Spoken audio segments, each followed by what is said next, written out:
Now, this is a story all about how our cities get flipped upside down, and I'd like to take a minute, just sit right there, living local to amenities, do it everywhere. There could be a planning concept that can help neighbourhoods such as Will Smith's Bel Air mansion to enable more housing closer to more amenities. Has anyone heard of the 15-minute city?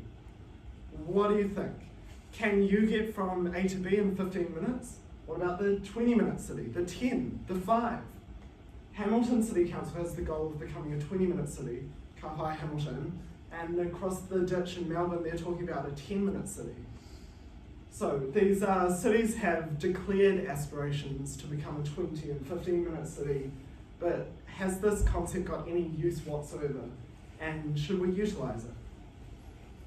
Tēnā koutou, tēnā koutou, tēnā koutou katoa. Kia ora tātou. Ko Nick tōku ingoa. I'm Nick and I work at the Strata with Glenn, and we did this work for our final year engineering thesis at UC. I did this with Becky from GHD in Wellington and with Dr. Tom Logan from UC and Director of Urban Intelligence here in Ōtautahi.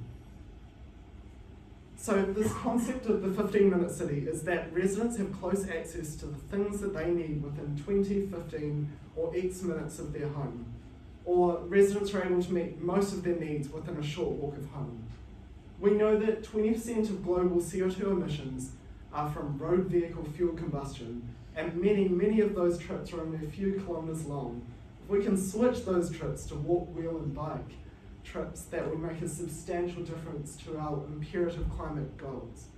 But our sprawling and often car-dependent cities make it challenging for lots of people to walk, wheel and bike to their amenities. Therefore, a city designed around proximity, the X-minute city, is climate justice. But climate justice and climate action isn't the only benefit. It's also a public health measure. In Barcelona, 700 premature deaths are avoided annually because of their pedestrian-orientated neighbourhoods. It's a community activator. When we are out in our neighbourhood, we bump into our neighbours, we create relationships with them, we gain trust in them. This is particularly important when facing disaster events like extreme weather that we saw up north this year, COVID and earthquakes. We're more resilient when we're connected as a community. So I'm going to talk about 3 points briefly today. How do we measure this X-minute city idea? Will the X-minute city work, and is it worth it? Should we be using this in New Zealand? There are plenty of examples of cities around the world that are touting this concept of a 15-minute city, but no one's really talking about the methods or data about how they measure it. Without knowing how we're progressing towards a goal, say a 15-minute city, how ever will we achieve it? The team started this process by looking at the 500 largest cities in the US and all 42 urban areas here in Aotearoa. We measured the walking, driving and cycling time from the centre of the smallest census units, so that kind of varies from here in the US, to all of the amenities chosen. And the amenities that we chose were schools, pharmacies, supermarkets or grocery stores, and primary schools and parks. Maybe I added an extra one in there. This measuring of the time is the network time as opposed to as the crow flies or Euclidean. Basically what it would look like if you search directions on Google Maps. I jumped forward a bunch of slides. There are a variety of ways to analyse and interpret this data. We had 5 of them, called them the X-minute approaches or statistics, but I'm going to skip over them today. We've got further advice on those approaches in the paper, which I can email to you if you're interested. A challenge with measuring this idea of the X-minute city was that we found was that what you measure really matters. That X-minute score is incredibly sensitive to which amenities are included. So we would love for all our neighbourhoods to have specialty things like a bakery or a butcher or a brewery, but including amenities that are a bit more scarce really increases that X-minute score. However, not including them those amenities continue to be overlooked. So not only is there the challenge of the sensitivity, we also need to think about how people have different needs. The types of amenities that communities need vary across age and gender and culture and region.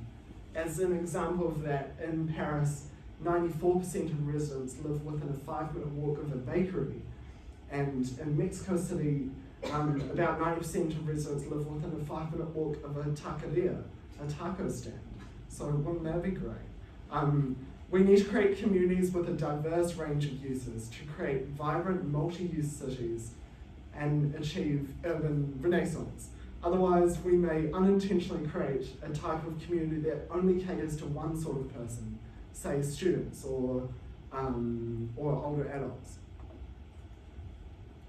To visualize this data, the team created this interactive dashboard for urban areas in Aotearoa, and hovering over each census block shows the average time it takes the residents of that block to reach their amenities.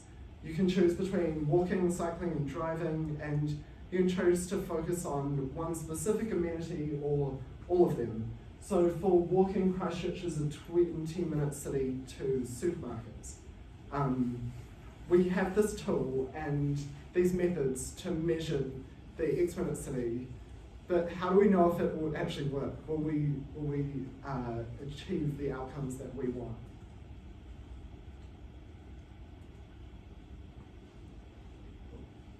So let's say we've reached this goal of becoming a 15-minute city. Great, we have all the things that we need within a 15-minute walk of our home.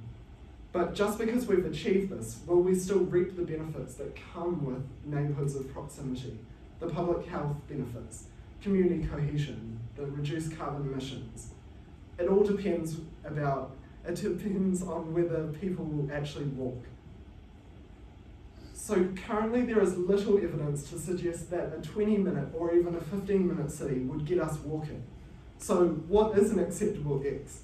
We got this comment from a reviewer that any arbitrary goal set by planners is unlikely to be aligned with what people will accept or consider feasible. So sure, we can promote a 15-minute city, but will people actually walk? This leads to another limitation of the 10, 15, 20-minute concept, and that it assumes all amenities are equal. So what I mean is that there are some amenities that are more suited to be a 5-minute walk, say a trip to the supermarket. We'd do that, but other trips like maybe a trip to work would be more suitable to be a 15-minute bike ride. There are other factors that affect whether people will choose to walk, and Anne-Marie and Jeanette talked about these, and some of them might be width of footpaths and safe crossing points, or the lack thereof, the diversity of land use, the feeling that people have of security around them, the SEPTED stuff. The what, sorry? SEPTED, crime prevention through environmental design. Yeah. Thank you. So incorporating the amenity and safety of the walking environment would provide a more complete measure of access. However, we believe that proximity is a necessary condition for access, even if it's not the entirety of what access is about. There's other factors like, what about the suitability of the closest amenity, the cost of the closest amenity? You don't have access to a nearby super expensive supermarket if you're priced out of it, or if the taco stand at the end of your street doesn't sell your favorite type of vegetarian tacos. So there are a number of challenges. Whether it is appropriate to set a target time threshold, will people actually walk? That acceptable travel times vary by amenity, and that proximity to amenities does not equal access. So we see threshold-based measures have several critical limitations that make their widespread use unjustifiable. And therefore, maybe we should just throw them out the window. They ignore disparities between residents. Using an average underestimates the time that a bunch of residents must travel, and it ignores the magnitude of lack of access for those beyond the threshold.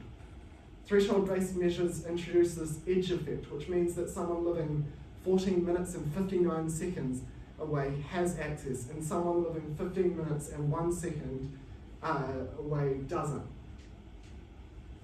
We found that there were a variety of approaches to measure the access proximity of a city, with benefits and disbenefits for each way. There are a number of challenges to using this X-minute idea, including the critical limitations of the threshold-based approach, that 15 or 20. So the widespread enthusiasm for accessible cities with lots of nearby amenities is awesome, but the widespread enthusiasm for this idea of planning our cities for single travel time thresholds, that 10, 15 or 20, isn't ideal due to these wide array of limitations. So, you want to be a 15-minute city? It's a great way to sell the idea, but it might just be better to actually make our towns and cities as accessible as possible. Axel's a bit further away. Kia ora.